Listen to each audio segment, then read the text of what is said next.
Happen to be adventurers getting off the boat. So that works out really well. This is, I think I sense something. As you're coming down the ramp, and the elderly Dragonborn moves in your direction and raises a wizened hand. Greetings, strangers. I could not help but note you seem to be cut from adventuring cloth.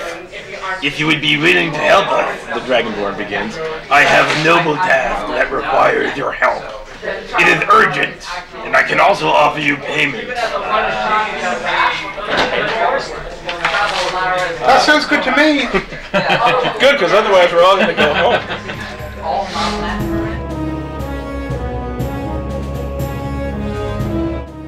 Well, first and foremost, I'd say that it's a game of imagination. In role-playing, there's no limits. There's magic, there's monsters. You and your teammates, it is a team game, have to overcome obstacles and heroically save the princess or whatever the object is. It really is up to the players and their imagination to take the story wherever they want it to go. They, form a group, they adventure, they have a quest in mind, and they get into a lot of trouble and they have a lot of fun, they get into a lot of fights, they meet a lot of people.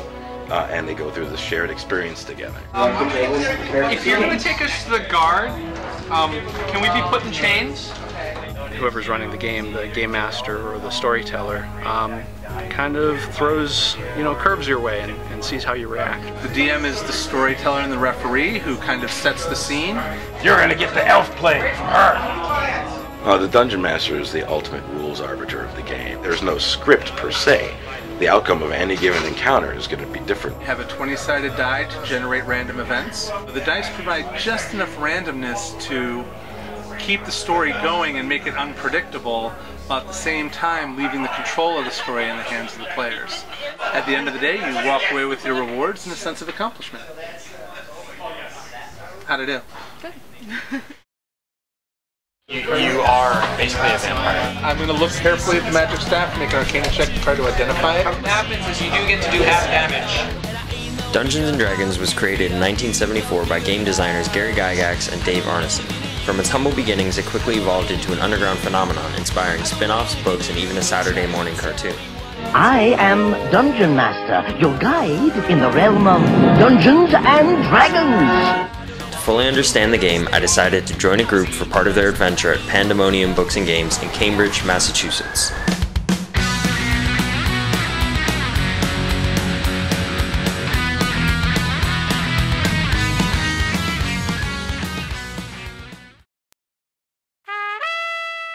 So, from what I've been told, since I'm new, they give me a character pre-generated, and then the Dungeon Master sets the scene, and we decide where to go from there. I hope I get a magic user, so that I can shoot fireballs and stuff.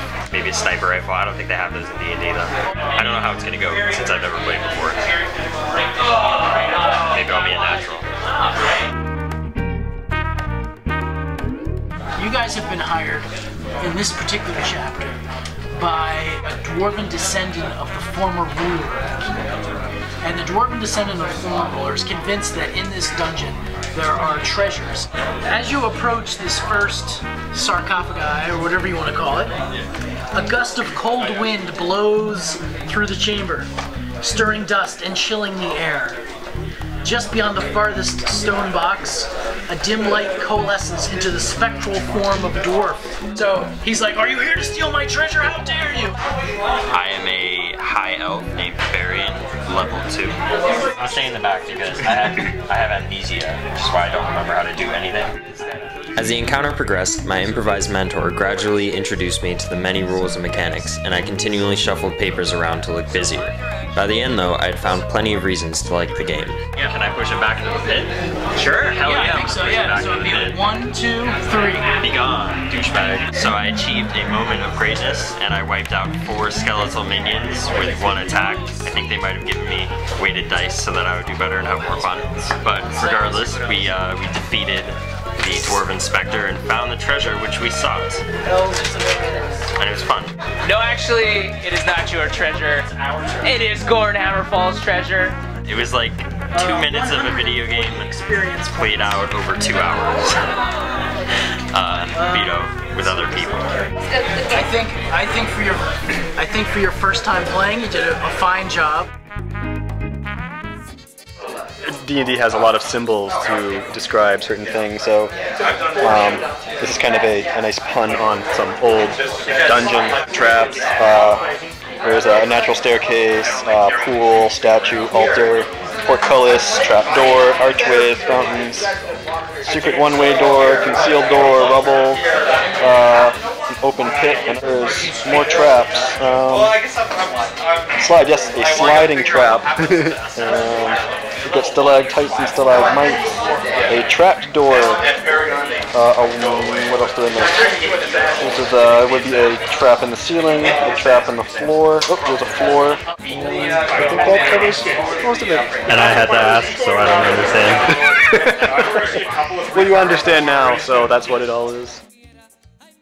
I am Noor, humanoid in full plate mail with the visor down. It was nice to meet you all. I hope we can all be friends. I remember as a little kid just getting really excited about the whole fantasy genre and being heroic, and I've been hooked ever since.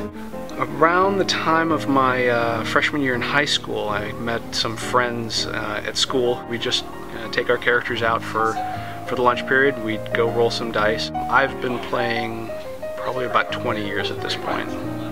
So I first played D&D when I was a kid. Like I was like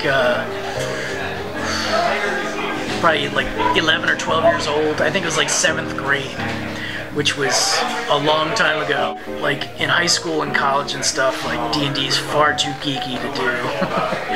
But then once I got like into my 30s, I'm like, you don't care anymore. He introduced me to it. My fault. Yeah, it's his fault. You want to tell the story? You were the Dungeon Master, and I had a cleric that was my very first character, and throughout the whole thing, my cleric fell in love with one of the NPCs. Through that kind of role-playing, we got to really kind of expand our relationship a bit, and just get to know each other a lot better.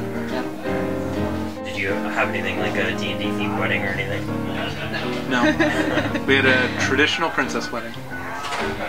Just kind of D&D related if it's princess. Although my gifts to my groomsmen were embroidered dice bags with special metal dice. Yep, but that's true. It's deep in the Chandler. Your typical. If you're not meeting in a bar, you're meeting on the docks. My wife, bless her heart, has given me the ability to get out of the house one night a week, which was really, really important when he was just born. It's tough to take care of a newborn 7 days a week. 6 days a week is actually pretty manageable. It's one of those things that I get to do to blow off steam. I go out and play games on Mondays, and my wife is, you know, I guess happy might be the wrong word that I'm away from her on Mondays. It gives us time together. We are communicating during that time. We're being creative during that time. We're making up a story together during that time, and I'd say it strengthens our relationship as much as any shared activity a couple has. For me, it's more of it's a place to get away from it all and just have fun for a few hours and not worry about, you know, what's next on your work plate. It's a diversion. It's a recreational hobby for me. In terms of what appeals to me, right? I like the tactical concepts. I enjoy watching how people's dynamics play out and just seeing how things unfold. And you can really explore some interesting kind of moral dilemmas that you wouldn't have in real life. I never have to decide if this person's going to die to save the kingdom. It's kind of sometimes impressive how into character people can get. My favorite character is a drow dark elf warlock who's made a dark pact with an evil being to gain arcane power and secrets. There are players that like going out and killing monsters and just being a big brute that slaughters everything. There are players that are interested in watching their characters grow and become gods and gain a lot of power. There are actors that really enjoy getting into the personality of their character. Explorers who like kind of just going out and exploring a new world. You get out of the game what you want to get out of the game. It's just fun. I don't know. Spy, play carrier. Spy, play. They're both true. Do you have no brains? I never really felt that there was anything special in playing games that I couldn't get by going out and playing football, or I was on the swimming team in high school, and it's just, it was another hobby. It's 6 people meeting face to face, cracking jokes, hanging out. It really just provides a social framework, just like a group of jocks might sit around and watch a football game, interacting, high-fiving. In my experience, it's just a different kind of social. I don't spend any more or less time on this hobby a week than, say, someone who will spend $300 to go to a Red Sox game or a Patriots game. It's less than the cost of going to see a movie. A lot of people don't see that they see that as a normal adult activity to go see a movie, and that's just kind of stepping out of your life too, but you're not thinking at all. You're just sitting there absorbing information. You're not using your imagination really. You're just receiving a product. I just have fun because it's just a game. I made a lot of good friends, so it's worked out really well in the grand scheme of things. It's definitely a social game, and it's as social as you want it to be. It's just like playing any other fun group activity. I absolutely think it's some form of escapism. It's like, just take different forms. You don't think that's unhealthy? Well, absolutely not. I mean, people can take anything to an excess. The thing is, I don't think you're always kidding. I'm extremely convincing because that's how I was raised. We'll be playing with our kids. I've just seen so many families that have bonded over the game that, I don't know, I want to have that relationship with my kids. It's probably going to be a natural part of growing up in our household just because I do it and she does it and we all enjoy it. I can play D&D till the cows come home. Oh, see? That's exactly what we heard. Hey, everybody! I'd probably play forever, as long as the rules are still good and the players are still there. I hope to be 80 years old and still acting like a kid, so if that makes me childish, then so be it.